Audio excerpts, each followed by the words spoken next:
प्यारे भी उम्मीद करता हूँ आप खैरियत होंगे माशाल्लाह से। ये भाई आए हुए हैं, पूछते हैं कहाँ से आए हैं। अस्सलाम वालेकुम भाई, क्या हाल है भाई? ठीक हो? तो वैसे ठीक है। आपका नाम क्या है?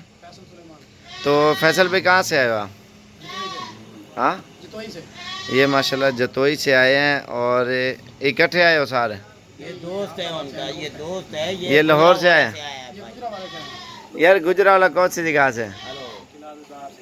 कौन सा? से तो कितने? पांच नहीं जानवर ये हो गए, 10 मुंदरे, ये 3 बकरे लिए हैं। इसके दिख रहे हो, दिखाओ यार।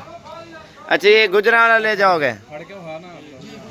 अच्छा माशाल्लाह, ये ऊपर करो ना चेहरे। 3 बकरे, 2 बकरियां और 10 मुंदरे लिए हैं छोटे साइज में, जो ये खड़े ना बगैर निशानी वाले, जो वाइट मुंह में। अच्छा, गुजरावाला कौन सी जगह पे? नहीं नहीं, गांव का नाम वगैरह कौन सा?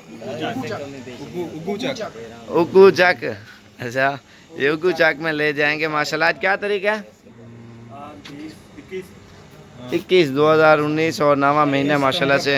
और ये आपके सामने आज हफ्ते का रोज़ है, हफ्ते का रोज़ है माशाल्लाह से। 50 मुंद्रा जाएगा लाहौर वाली साइड पे और बाकी इनके हैं। और ये अभी थोड़ी देर तक लोडिंग करेंगे।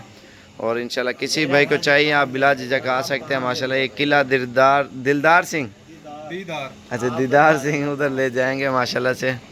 और बाकी इंशाल्लाह ये आपके सामने नुकरे मुंदरे इन्होंने लिए हैं।